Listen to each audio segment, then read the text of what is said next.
పరిశుద్ధ నామానికి మహిమ కలుగును గాక.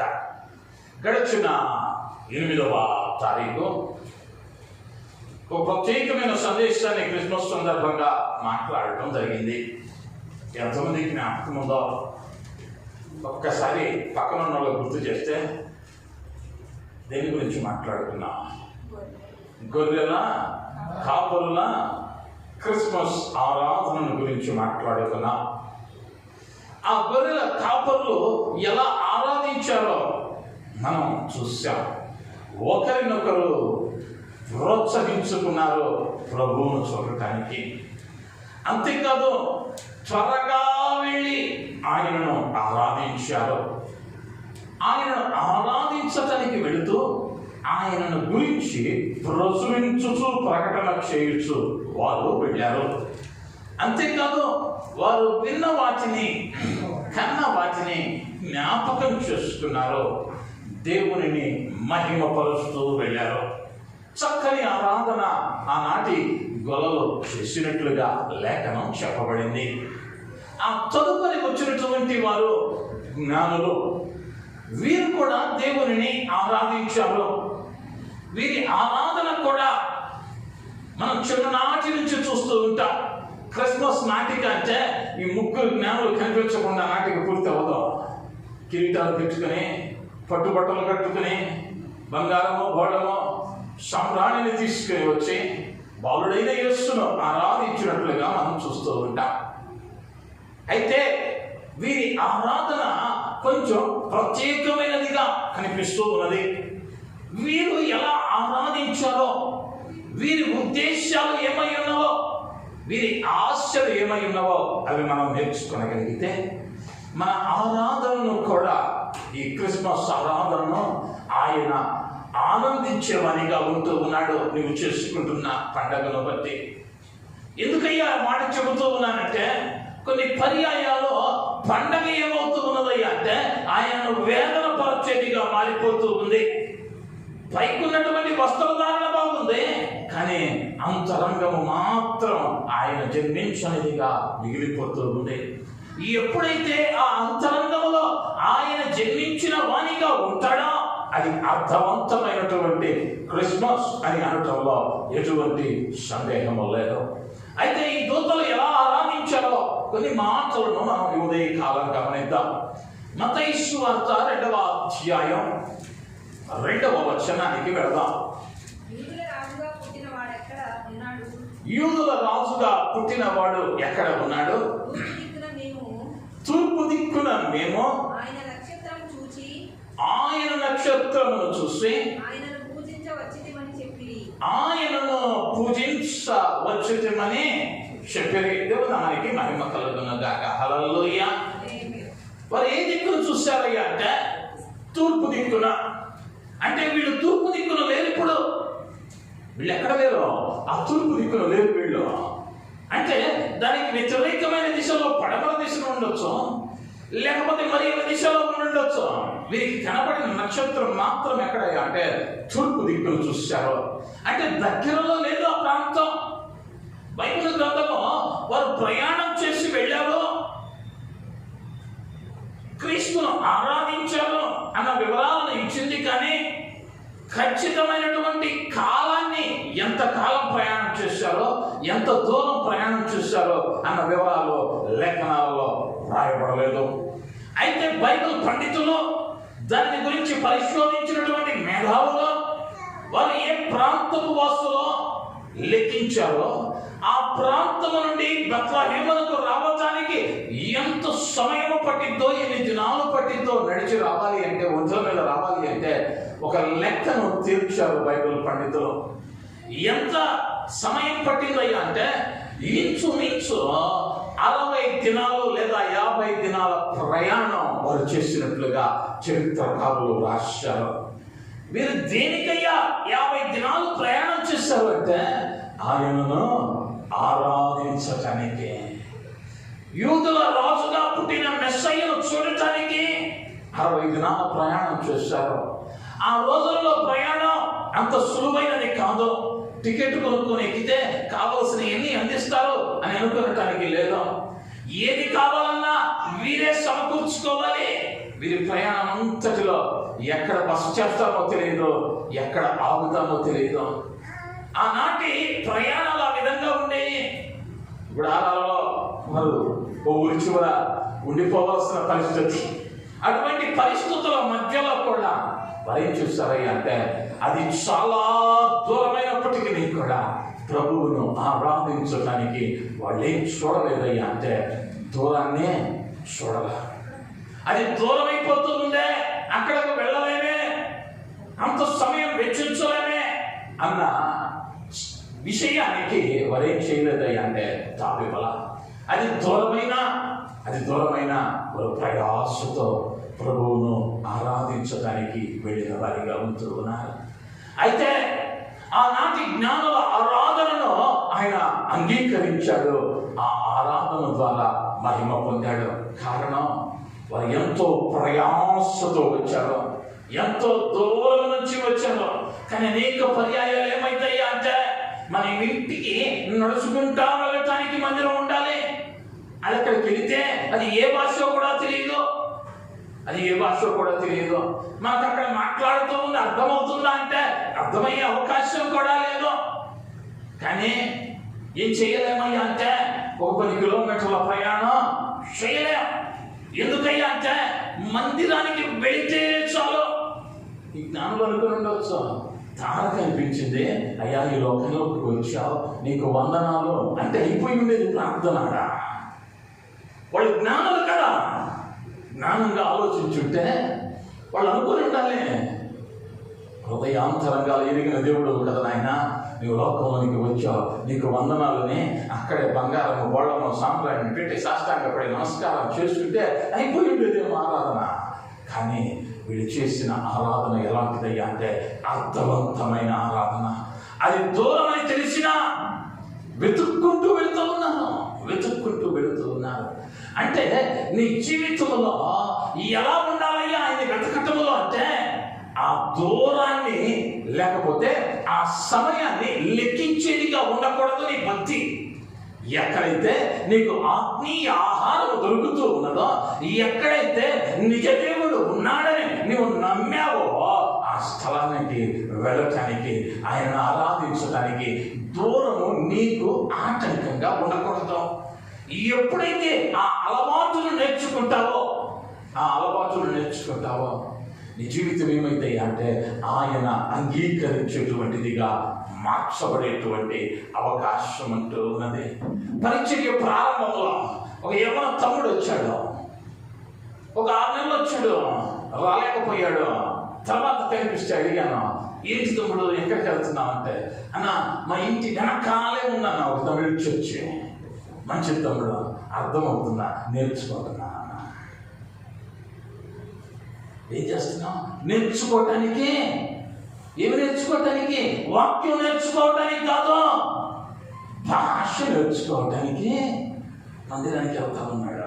ఆ చెప్పే 4 ముక్కల్లో సగం ముక్కలు మాకే అర్థం కావు. ఏం వెతుక్కుంటున్నామయ్యా అంటే మన కంఫర్ట్ జోన్ వెతుక్కుంటా ఉన్నాం. వీళ్ళెంతో ప్రయాసపడ్డారు. ఎందుకయ్యా అంటే ఆ నిజ రక్షకుడిని చూడాలి.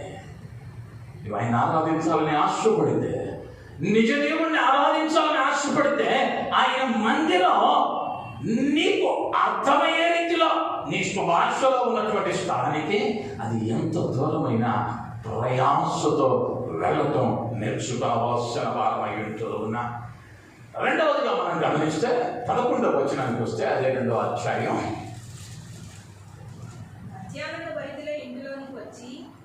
ఇంటిలోనికి వచ్చి తల్లి అయిన మరియను ఆశీస్సులను చూచి సాగిలపడి ఆయనను పూజించి, చాలా దేవుని నామానికి మహిమ కలుగును గాక. హల్లెలూయా.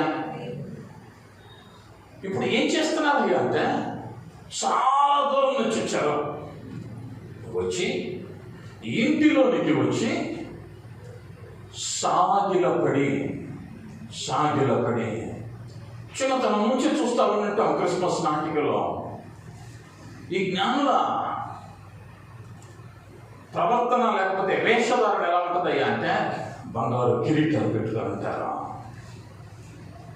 దానియేలు గ్రంథంలో మనం గమనిస్తాము, జ్ఞానులుగా ఎంచబడిన వారు ఏ స్థానంలో ఉంచాడయ్యా?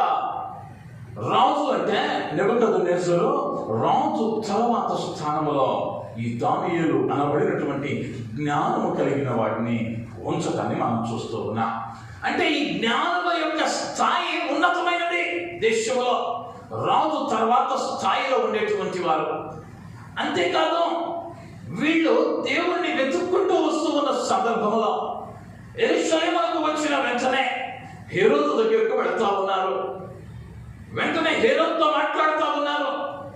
అంటే వీరు పరాయి దేశస్తులైనా రాజు దగ్గరకు వెళ్ళి రాజుతో ముచ్చటించగలిగారు అంటే వీరి స్థాయి ఏ పాటిదో మనం అర్థం చేసుకోవచ్చు. మనం ఇక్కడున్న మన ముఖ్యమంత్రిని గెలవటమే మన వల్ల కాదు. పక్క రాష్ట్రం వెళ్ళి కలిసి వస్తారంటే కుదిరిద్దా? అసాధ్యం అదే. కానీ వీళ్ళు ఎక్కడయ్యా అంటే వేరొక ప్రాంతంలోకి వెళ్ళి ఆ రాజుతో మాట్లాడుతూ ఉన్నారంటే వీరి స్థాయి చాలా ఉన్నతమైన స్థాయి. ఈ లోకపరంగా వారు జ్ఞానులుగా ఎంచబడ్డారు. వారి స్థాయి ఉన్నతమైన స్థాయి. కానీ వీరేం చేశారయ్యా అంటే ఆయనను చూసిన వెంటనే, ఆయన సముఖంలోనికి వచ్చిన వెంటనే వీరేం చేశారయ్యా అంటే సాగిల పడతా ఉన్నారు. అంటే వీరికి ఏం తెలుసు అంటే ఆయన దగ్గర తగ్గించుకోవడం నేర్చుకున్న వాళ్ళు. ఆయన సర్వశక్తిమంతుడు. చూడటానికి ఆయన ఒక చిన్న గృహంలో ఉన్నాడేమో. ఎందుకయ్యా అంటే భక్తులు సువార్తికులు రాసినటువంటి మాటలను బట్టి ఆయన పశువుల పాకలో జన్మించిన వానిగా, ఆయన జన్మించడానికి చోటు లేనందున ఆయన ఎక్కడ పుట్టాడయ్యా అంటే పశువుల పాకలో పుట్టాడని వ్రాయబడింది. ఆ పశువుల పాకలో పుట్టినటువంటి ప్రభువు ఆ కొంచెం దినములు గడిచిన తరువాత ఆయన మరి యొక్క ఇంటిలోనికి మార్చబడ్డాడు. ఆ ఇంటిలోనికి ఇప్పుడు వచ్చారు. ఆ చిన్న ఇంటిలో ఆ చిన్న బాలుని చూస్తే వీళ్ళు సాష్టాంగ పడవలసిన అవసరం లేదు. కానీ వారి ఉద్దేశం ఏమిటయ్యా అంటే ఇతడే యూదుల రాజు. ఈయన రాజు కాబట్టి ఈయనకేం చెయ్యాలయ్యా మేము అంటే సాష్టాంగ పడాలి. మేము జ్ఞానులమే ఈ లోకంలో.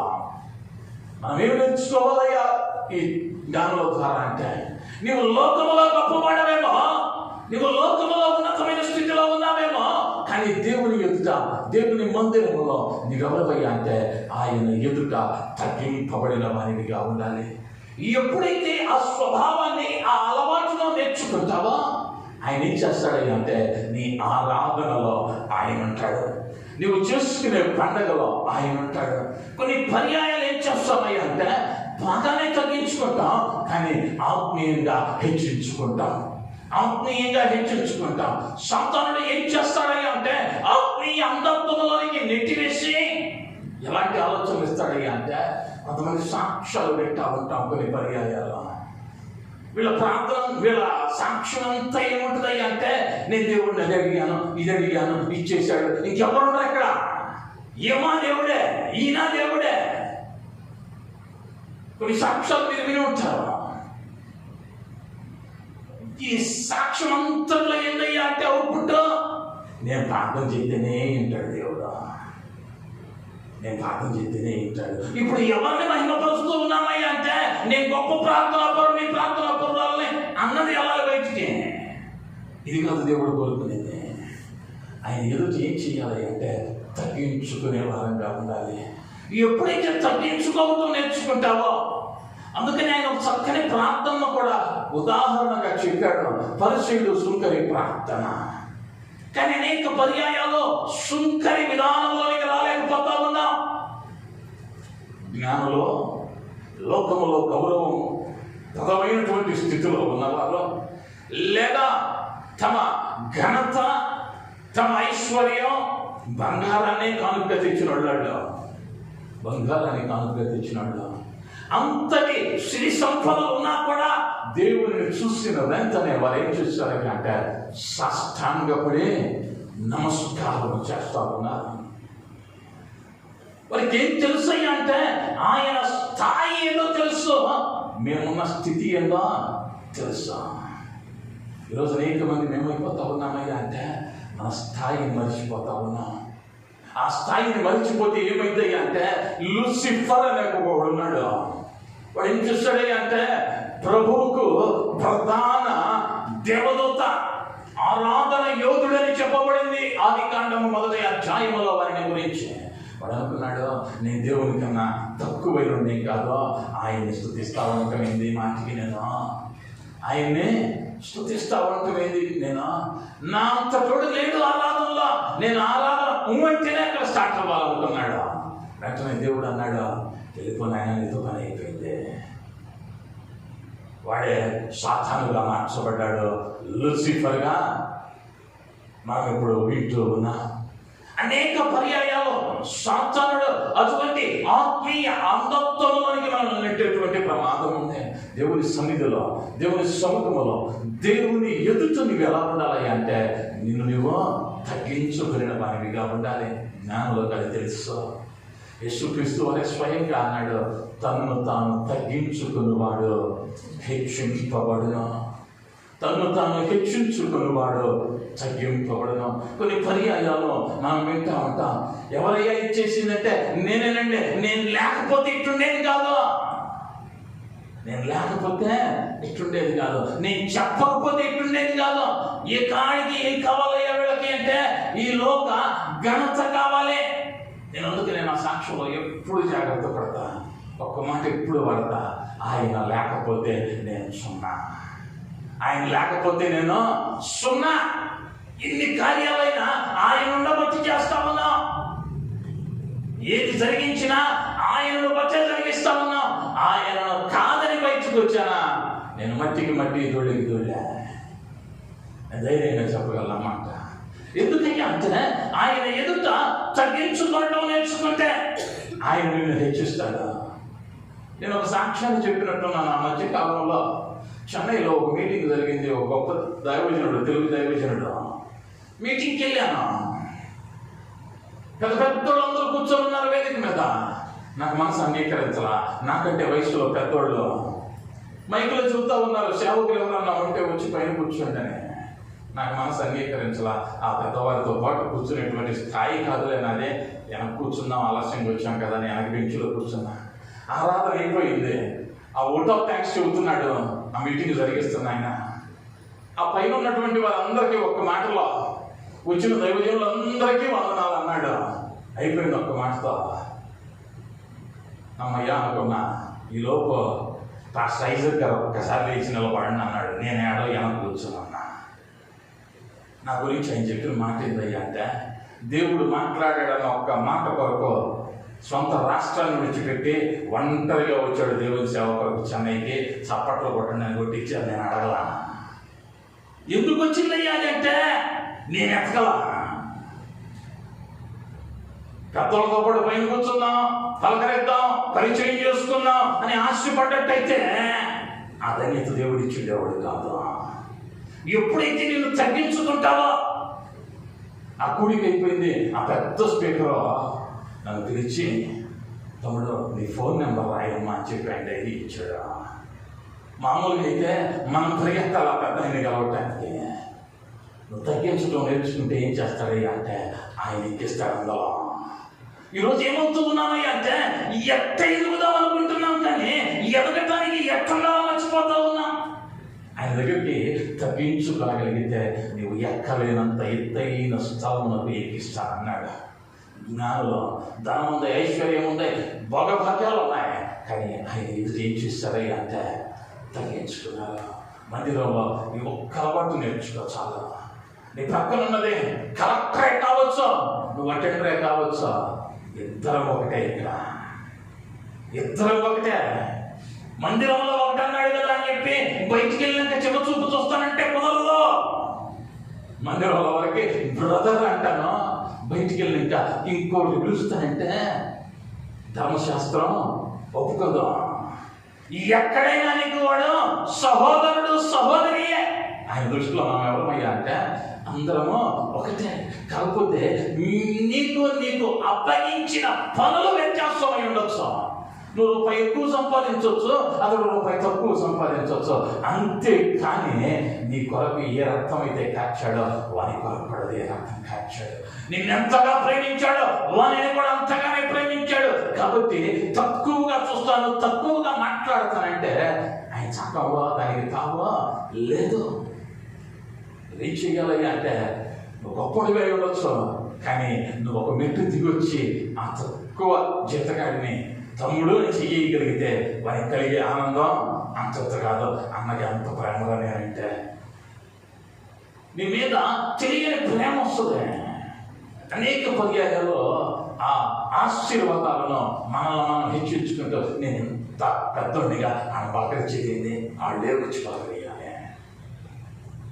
కొన్ని పర్యాయాల్లో మన ఆశీర్వాదాలను మనమే పోగొట్టుకుంటూ ఉన్నాం. దేవుడి లేఖనం స్పష్టంగా చెప్పింది, దూతల ఆరాధన ఆశీర్వదింపబడటానికి కారణం వారు ఏం చేశారయ్యా అంటే తమ్మును తాము తగ్గించుకున్నారు. మూడవదిగా మత్తయి సువార్త 2వ అధ్యాయం 11వ వచనంలోనే సాగిలపడి ఆయనను పూజించి, చాలా సాగిల పడ్డారు.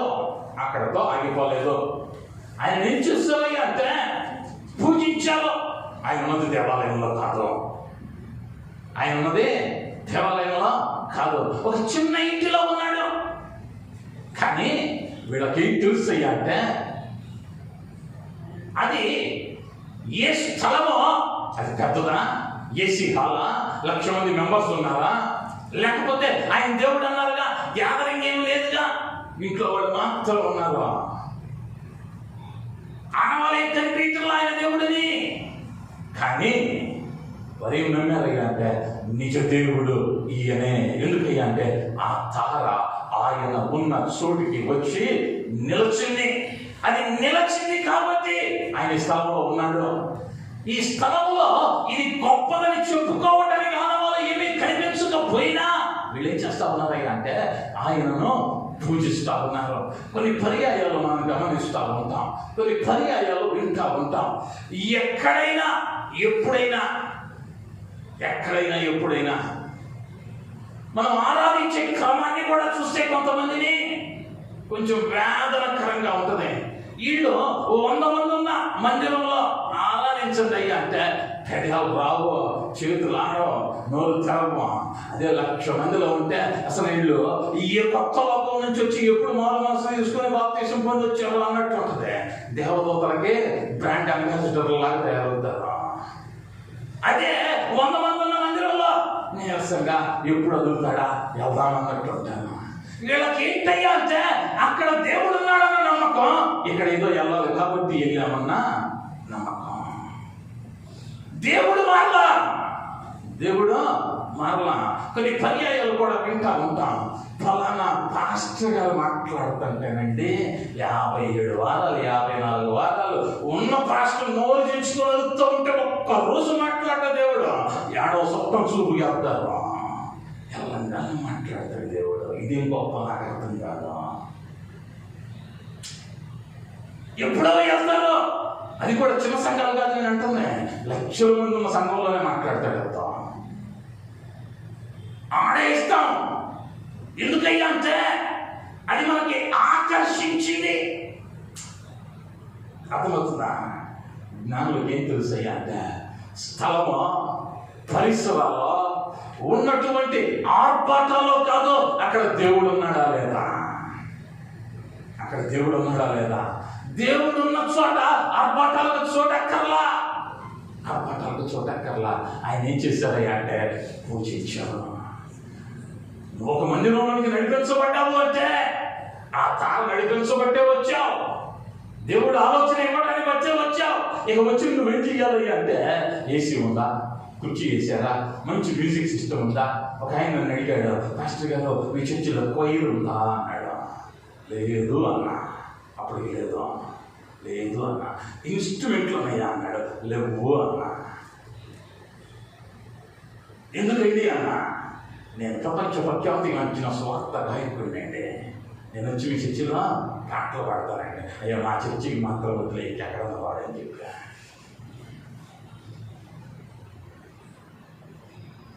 ఏం వెతుక్కు సర్దుకుంటున్నామయ్యా అంటే చక్కని సౌండ్ సిస్టమ్ ఉందా, చక్కని మ్యూజిక్ ఉందా, పాస్టర్ గారు మాట్లాడుతుంటే రంగురంగు లైట్లు పడుతున్నాయా?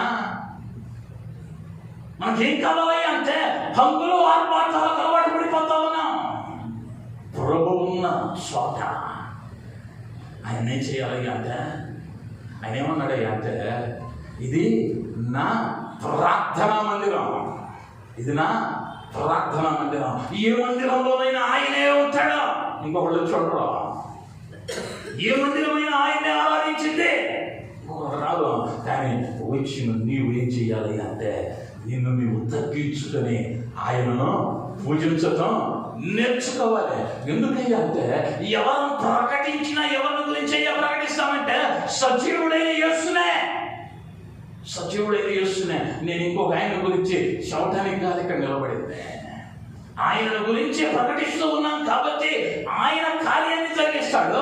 నువ్వేం చేయాలి అంటే, వచ్చిన నీవు ఆయనను పూజించగలగాలి. అది నేర్చుకోగలిగితే స్థలాన్ని చూడదు, లేదా నిలువబడిన వాడిని చూడదు. నిలువబడిన వాడు నీకన్నా చిన్నాడు ఉండొచ్చు, నీకన్నా విద్యలో తక్కువడై ఉండొచ్చు. నా దేవుడు ఎవరయ్యా అంటే, గాడిద చేత మాట్లాడించగలిగిన దేవుడు. హల్లెలూయా, హల్లెలూయా. మనిషి మాట్లాడకపోతే గాడిద నోరు తెలిసిందే. ఆయన అన్నాడు, మీరు కేకలేయకపోతే ఈ రాళ్ళు కేకలేస్తాయి. నా దేవుడికి ఆసక్తి ఉంది. నిలవబడిన వాడు పనికి మాలిన వాడే కావచ్చు, కానీ పనికి మాలిన దానిని ప్రయోజనకరంగా మార్చగలిగిన దేవుని సన్నిధిలో నిలవబెట్టి ఆయన వాడుకునేవాడై ఉంటున్నాడు. నీ పనుల్లో ఏంటయ్యా అంటే, నువ్వు చూడాల్సింది నిలవబడుతున్నాడు, సూట్ వేసాడా, బూట్ వేసాడా, రంగున్నాడా, మేకప్ వేసాడా, ఈ కాదు మనకు కావాల్సింది. ఆయన మాట వినపడతా ఉందా, ఆయన మాట వినపడతా ఉందా, అది వింటే చాలు. ఆయన మాట వినబడిందా, ఆయన ఆరాధించగలిగితే ఆయన ఏం చేస్తాడయ్యా అంటే, నీ హృదయంలో జన్మిస్తాడు. అది నీకు గొప్ప పండగగా మార్చబడేటువంటిదిగా ఉంటూ ఉన్నది. వీళ్ళేం చేస్తారయ్యా జ్ఞానులు అంటే, చాలా దూరం నుంచి వచ్చారు. ప్రయాస ఆయన ఆరాధించడానికి అడ్డుగా పెట్టుకోవాలా, ప్రయాస అడ్డుగా పెట్టుకోవాలా. రెండవది ఏం చేస్తారయ్యా అంటే, ఆయన ఆరాధించడానికి వచ్చిన వాళ్ళు కిరీటాలు ఉన్నాయి, విలువ కలిగిన ఆభరణాలు ఉన్నాయి. యేసుక్రీస్తు అప్పుడే పుట్టాడు, ఏమి లేవు, ఆభరణాలు విలువైన వచ్చిన, కానీ ఆయన ఎదుట సాగిలపడి తమను తాము తగ్గించుకుని యూదుల రాజుగా పుట్టిన మెస్సయ్యను ఆరాధిస్తూ ఉన్నారు. అంతేకాదు, వారు ఏం చేస్తారయ్యా అంటే, వాళ్ళు ఆరాధించడానికి, పూజించడానికి పరిస్థితులు ఎలా ఉన్నాయి, వసతులు ఎలా ఉన్నాయి, లేదా ఇది ఆరాధించగలిగిన చోటేనా అని రీసెర్చ్లు స్టార్ట్ చేయాలి.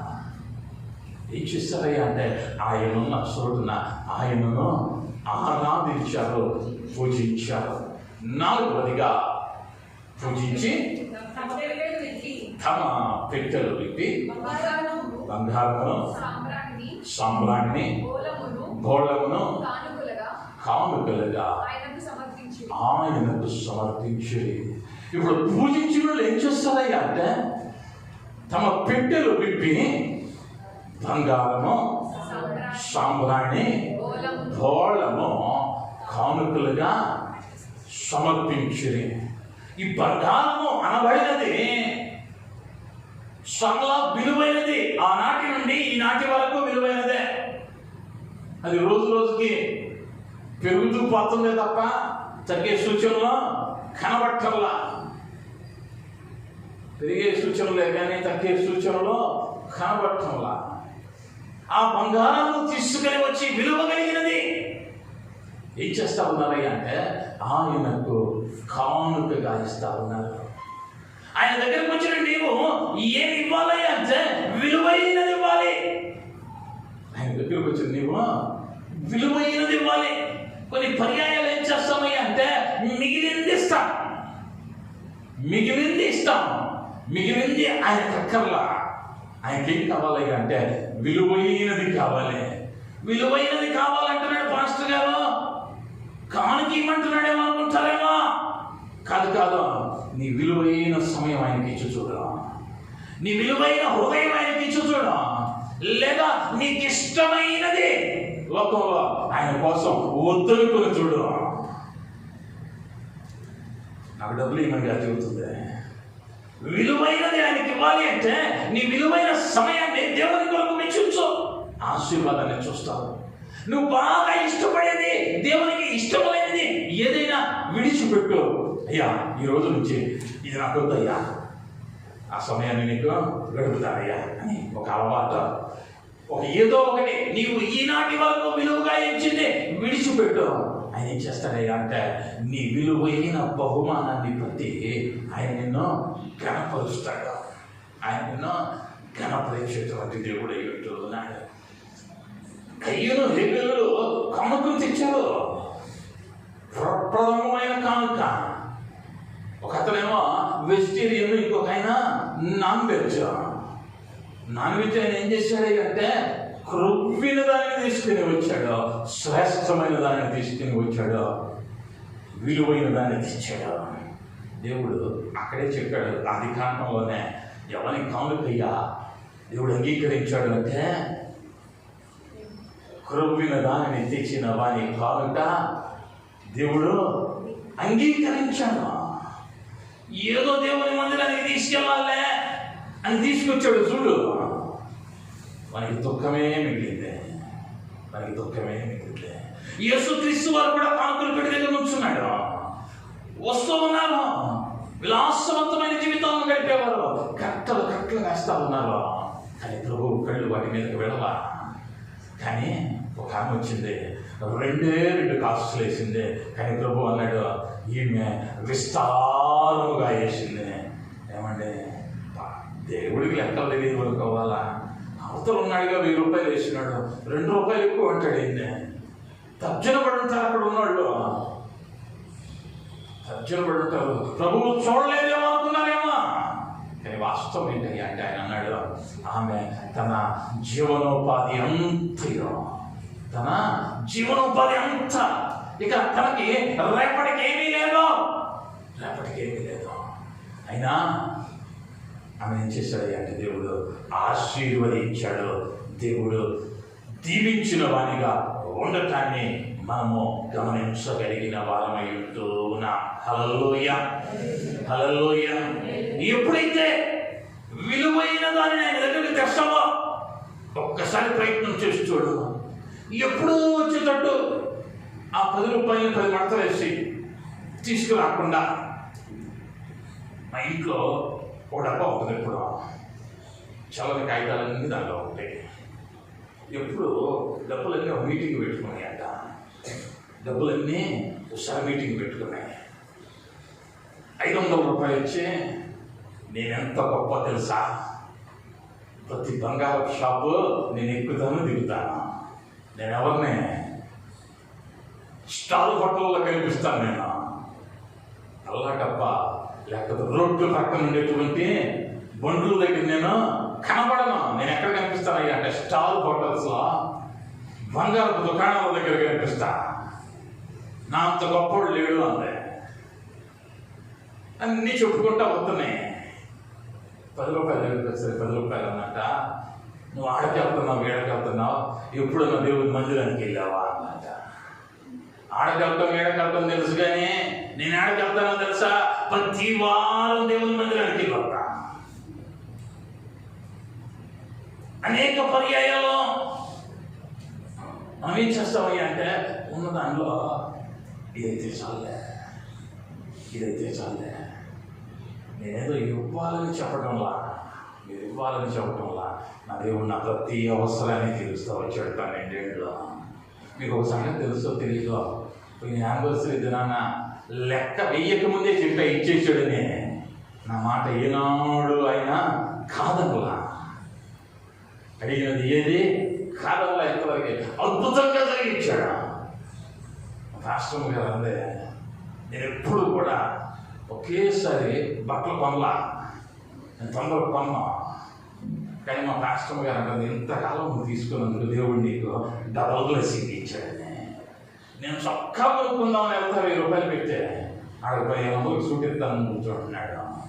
ఏడా దొరకదు, అది నా కోసమే పెట్టారేమో అనిపించింది.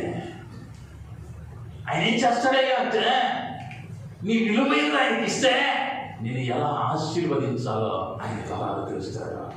కొంచెం పిండే, కొంచెం నూనె, కానీ ఆ కొంచెంలో నుంచి యాజకునికి ప్రవక్తకు ఇచ్చింది. ఇప్పుడు ఏమైందయ్యా ఆ పిండి అంటే, కరువు కాలం అంతా పోషించబడింది. మనకి ఇచ్చే దగ్గరికి వచ్చేసరికి ఏమైందయ్యా అంటే, ఎక్కడ ఇయ్యాలో ముందు తెలియదు, ఎక్కడ ఇయ్యాలో తెలియదు. ఎక్కడైతే ఆహారం తింటా ఉన్నామో అక్కడే నీ విలువైన ఉండాలి. ఏ యాజకుడి దగ్గర అయితే బలం పొందుతూ ఉన్నావో ఆ యాజకుడి కొరకు సంతోషంగా ఉండాలి. వీళ్ళు ఏం చేశారయ్యా అంటే, విలువైన వాటిని ఆయన దగ్గరకు తెచ్చారు. విలువైన వాటిని ఆయన పదాల సన్నిధిలో పెట్టి ఆయన పూజిస్తూ ఉన్నారు. చివరిగా ఏం చేస్తారయ్యా అంటే, ఆ బంగారము సాంబ్రాణి గోడలను కానుకలుగా ఇచ్చి, బంగారం విలువైనది కానీ సాంబ్రాణి చాలా విలువ తక్కువైనదే. కానీ ఇదేం చేసిద్దయ్యా అంటే, శ్వాసను వెదజల్లింది. ఇదేం చేసిద్దయ్యా అంటే, శ్వాసను వెదజలేదిగా ఉంటూ ఉన్నది. అంటే ఆయనని ఆరాధనను అంగీకరించాలంటే ఏం కావాలయ్యా అంటే, నీ జీవితం సువాసన వెదజలేదిగా ఉండాలి. నీ జీవితం సువాసన వెదజలేదిగా ఉండాలి. నీ ఒక మంచి మాదిరికరమైన జీవితాన్ని జీవించాలి. నిన్ను చూసి అన్యులు అనుకోవాలి, అలా ఉండాలయ్యా అనుకోవాలి. ఎలా ఉండాలి? పలానా వ్యక్తిలా ఉండాలయ్యా అనాలి. లేదా వారు ఆరాధిస్తూ ఉన్న దేవుడు గొప్పవాడని ఆయనను మహిమపరచాలి. నీ ప్రవర్తన ద్వారా ఏమవ్వాలయ్యా అంటే, ఆయనకు ఇంపైన శ్వాసన కలిగిన ధూపము వలె నువ్వు మార్చబడాలి. ధూపము వలె నువ్వు మార్చబడాలి. అప్పుడు ఆయన ఏమవుతాడే అంటే, నీ జీవితంలో ఉంటాడు. అది నీకు అర్థవంతమైన పండగ అయింది. క్రైస్తవ పేరు పెట్టుకుంటేనో, బైబిల్ పెట్టుకొని మందిరానికి వస్తేనో నీ జీవితం సుగంధ ద్రవ్యాలను వెదజలేదిగా మారదు. నీ ప్రవర్తన మారాలి, హృదయం మారాలి. హృదయం మారాలి. జ్ఞానైన సొలొమోను అంటాడు, బుక్కావని తైలములో చచ్చిన ఈగ పడటం వలన తైలమంతయో దుర్వాసన కొట్టును. నీ ప్రవర్తన అంత బాగుందేమో, ఈ ఒక్క అలవాటు, ఈ ఒక్క దేవునికి ఇష్టము లేనిదో ఆ సువాసనను పాడు చేస్తూ ఉన్నదేమో పరిశీలించుకోవలసిన వారమై ఉంటూ ఉన్నా ఈ పండుగ దినాలలో. నీ జీవితం ద్వారా ఆయన నామం మహిమపరచబడుతూ ఉన్నా, నిన్ను చూసిన వారు నీలో ఆయన చూడగలుగుతూ ఉన్నారా? లేదా అంత మాత్రం ఉండకూడదయ్యా, ఫలానా వాళ్ళలాగా మాత్రం ఉండకూడదని నువ్వు ఒక చెడు ఉదాహరణగా మిగిలిపోతూ ఉన్నావా? మంచి ఉదాహరణగా మిగులుతూ ఉన్నావా? ఈరోజు వరకు ప్రపంచంలో అమెరికా వాళ్ళు ప్రతి దానికి ఈ రంగంలో ఎవరు ప్రథములు, ఈ రంగంలో ఎవరు ప్రథములు అని రాస్తూ ఉంటారు. చదవటంలో ఎవరు గొప్పడు, లేకపోతే తినటంలో ఎవడు గొప్పడు, పరిగెత్తడంలో ఎవడు గొప్పడు, ప్రతిదానికి వాళ్ళు గ్రేడ్లు పెడతారు. ప్రపంచంలో ఐశ్వర్యవంతుడు ఎవరో ఈ పరిశోధన చేస్తారు. అదే పరిశోధన క్రమంలో చక్కగా బోధించగలిగిన బోధకుడు ఎవరు అని పరిశీలిస్తే నా ప్రభువు అయిన యేసు దానిలో ప్రథమునిగా ఉన్నాడు. హల్లెలూయా. ఆయన చదువుకున్నవాడికి చెప్పగలడు, చదువు లేనివాడికి చెప్పగలడు. ఆ రోజుల్లో 5,000 మంది కొండ మీద కూర్చుంటే ఏ శబ్దయంత్రం లేదు. ఆ రోజుల్లో 2000 సంవత్సరాల క్రితం ఏ మైకులు లేవు, ఏ బాకాలు లేవు. కానీ అందరికీ అర్థమైంది ఆయన చెప్పింది. అనేకులు బాప్తిస్మం పొందారు. పేతురు మాట్లాడితే ఆ రోజు బాకాలు లేవు. ఎంతమంది వచ్చుంటే కనుక 3,000 మంది బాప్తిస్మం తీసుకున్నారు ఒక రోజులో. అంటే వారు చెబుతూ ఉన్న మాట కంటే వారి ప్రవర్తన ఏమైంది అంటే సువాసన వెదజల్లింది, మాదిరిగా నిలవబడింది, ప్రభు వైపు వారిని ఆకర్షించింది. స్త్రీలకు మాట చెప్పాడు, బోధ లేకుండానే మీ సత్ప్రవర్తనను బట్టి మీ పురుషులను ప్రభువులోనికి రాబట్టవచ్చును. అంటే నీ ప్రవర్తన శ్వాస వెదజల్లేదిగా ఉంటే ఇక బోధ చేయగల. నువ్వు బోధ చేయాల్సిన అవసరం లేదు. మారండి మారండి మారండి అని చెప్పక్కర్లా. నీ ప్రవర్తనను బట్టి 4 రోజులు 5 రోజులు 1 సంవత్సరం మారుతాడు. నేను ఎప్పుడు ఇది గుర్తొచ్చినప్పుడు ఖర్చు అవుతా. ఒక సంఘటన, కొత్తగా పెళ్ళయింది, భర్త మంచోడు ఉంది, మోసపోయింది పాపం. ప్రారంభం నుంచి తాగి వస్తా ఉన్నాడు, రోజు తట్టుకోలేకపోతా ఉంది. తిడతా ఉన్నాడు, తాగొస్తున్నాడు తిడుతున్నాడు. ఇలా కాదు, దీనికి ఏదో ఒక పరిష్కారం కనుక్కోవాలనుకుంది. ఆయన తాగి తలుపు తీసి బాత్రూంలోకి వెళ్ళిపోతుంది. ఆయన టేపు కాడ ఆన్ చేయండి. చూశాడు. ఇంకా వచ్చిందని తిడతా ఉన్నాడు తలుపు దగ్గర కూర్చొని. రాత్రల్లా 10 రోజులు చూశాడు. మనిషి ఎదురు లేకపోయేసరికి తిడతానికి కూడా నేర్చిపోయాడు. ఇప్పుడు అనుకున్నాడు, అరే నేను తిడుతున్నాను అనుకుని నా భార్య బాధపడుతుందేమో, నా ముందు ఏడిస్తే నేనేమన్నా అనుకుంటానని బాత్రూంలోకి వెళ్ళి ఏడుస్తుందేమో అనుకుని కొన్ని రోజులకి ఏం చేశాడయ్యా అంటే 11వ రోజు తాకుండా ఇంటికి వచ్చాడు. తలుపు తీసింది, తిట్టట్లా. ఏమన్నా అర్థమైందా అన్నాడు. ఏందయ్యా తాకుండా వచ్చామండి, నువ్వు రోజు బాధపడుతున్నావు కదా బాత్రూంలోకి వెళ్ళి అనంది అన్నాడు. ఈ వెంటనే పెద్ద నవ్వులండి, పిచ్చోడా అట్ట అనుకున్నావా అంది.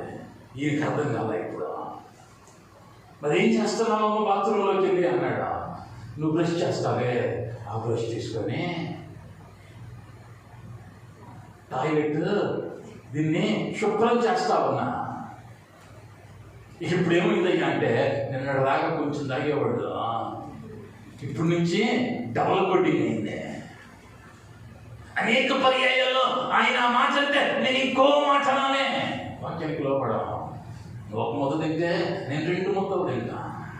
నాలో ఏమవుతుంది ఉన్నదయ్యా అంటే వాక్యానుసారమైనటువంటి ప్రవర్తన లేక కుటుంబాల్లో నెమ్మదిని పోగొట్టుకుంటూ ఉన్నా. జ్ఞానులు ఏం చేశారయ్యా అంటే గొప్ప పండుగను చేశారు. ఆ గొప్ప పండుగ జరగడానికి కారణం ఏమిటయ్యా అంటే దూరం ఎంతో ఆలోచించాలా, ఎంత ప్రయాసపడ్డారో ప్రభువుని ఆరాధించడానికి, ప్రభు దగ్గరకు వెళ్ళటానికి. ఈనాడు మనకి చాలా చేరువులోనే మందిరాలు ఉన్నాయి, చాలా చేరువులో ఉన్నాయి. కొన్ని ప్రాంతాలకు వెళితే మందిరాన్ని వెతకటానికే కనుక్కోవడం చాలా కష్టం. నేను బైబిల్ కాలేజీ చదువుతున్న దినాలలో ఢిల్లీలో నేను చూసే గూగుల్ మ్యాప్లో ఒక తెలుగు చర్చి కోసం వెళ్ళా. అంధేరి గిల్లా అనే ఏరియాలో ఢిల్లీలో. ఆ చర్చి చుట్టే 10 సార్లు తిరిగా, కనిపించలా చర్చి. ఎందుకయ్యా అంటే అక్కడ బహిరంగంగా బోర్డు పెట్టడానికి అవకాశం లేదో, బయటకు ఆ సౌండ్ వినిపిస్తే అక్కడ ఉన్నటువంటి మత్స్యాంధస్వాదులు బ్రతకనివ్వరు. కాబట్టి ఒక ఇంటిలోనే ఆరాధన జరుగుతూ ఉంది, కానీ అక్కడ ఆరాధన జరుగుతున్న ఆనవాళ్ళు నాకు కనిపించలా. ఆఖరికి నా దృష్టం బాగుండే దేవుడు ధైర్యం చేంజ్ చేశాడయ్యా అంటే ఒక తెల్లపట్లు వేసుకుని ఆయన అప్పుడే బయటకు వచ్చాడు. ఇక ఆయన అడిగితే ఇదేనయ్యా మందిరం అని తీసుకెళ్ళాడు. మనకు అన్ని వెసులుబాట్లు ఉన్నాయి. ఒరిస్సా ప్రాంతానికి వెళ్తే ఊరికి ఒక చర్చి దొరకడం కూడా కష్టమే. నార్త్ ఇండియాకి వెళితే ఊర్లో ఒక చర్చి ఉండటమే కష్టం. కానీ మనకేం కావాలి అంటే ఇంటి పక్కనే మందిరం ఉంటే బాగుంటుంది. ఎందుకయ్యా అంటే పాస్టర్ గారు మైకి తీసుకున్నా పోవచ్చు, వినిపిస్తూ ఉంటుంది. మా ఊళ్ళో మందిరం అంటే బాగా కడతారు చర్చి మీద, పాటలు పడినంతసేపు పొయ్యిళ్ళే ఉంటారు చర్చిలో. అదేదో మ్యాజిక్ తెలియదు. ఆ మ్యాజిక్ ఏదో తెలియదు. వాక్యం ప్రారంభమవుతుంది, ఉత్తర ప్రత్యుత్తరం చదువుతూ ఉన్నానుగా ఒక్కొక్కడు వస్తూ ఉంటారు. ఈ పాస్టర్ గారు వేసేసరికి చర్చి నిండింది. మరి పర్యాయాలు మనకి ఎలా ఉంటుందయ్యా అంటే దాని విలువ తెలియటం వల్ల దగ్గర ఉండేసరికి. కానీ వారి విలువ తెలుసుకున్నారు, దూరమైనా కూడా ప్రయాణం చేసి వచ్చారు. తర్వాత ఏం చేస్తారయ్యా అంటే వచ్చిన వారు భూలోకంలో ఉన్నటువంటి తమ ఘనతను విడిచిపెట్టి ఆయన ఎదుట తమను తాము తగ్గించుకున్నారు. తగ్గించుకున్న వారిగా ఉంటూ ఉన్నారు. తగ్గించుకోవడం మాత్రమే కాదు, ఆ స్థలములో సత్యదేవుడు నిజదేవుడు ఉన్నాడని ఆయనను పూజించారు. ఆయనను పూజించి ఏం చేస్తారు అంటే విలువైన కానుకను సమర్పించారు. అంతేకాదు సాంబ్రాణి గోళము సువాసనలు వెదజల్లేవి ఆయన కానుకగా ఇచ్చారు. నీవు నేను ఆయన కానుకగా ఏమి ఇవ్వాలి అంటే సువాసన వెదజల్లేటువంటి మన ప్రవర్తన ద్వారా ఆయన నామము మహిమపరచబడాలి. నిన్ను చూసిన వారు చెప్పగలగాలి, అలా చేయాలి భక్తి, అలా ఉండాలి భక్తి, అప్పుడు ఆశీర్వదిస్తాడు దేవుడని అన్యులు నిన్ను గురించి మాట్లాడుకోవాలి. ఆ విధంగా ఉండాలి. అటు భక్తిని మనం చేయగలిగితే, అటు ఆరాధన మనం చేయగలిగితే మన జీవితాల ద్వారా ఆయన మహిమ పొందుతాడు.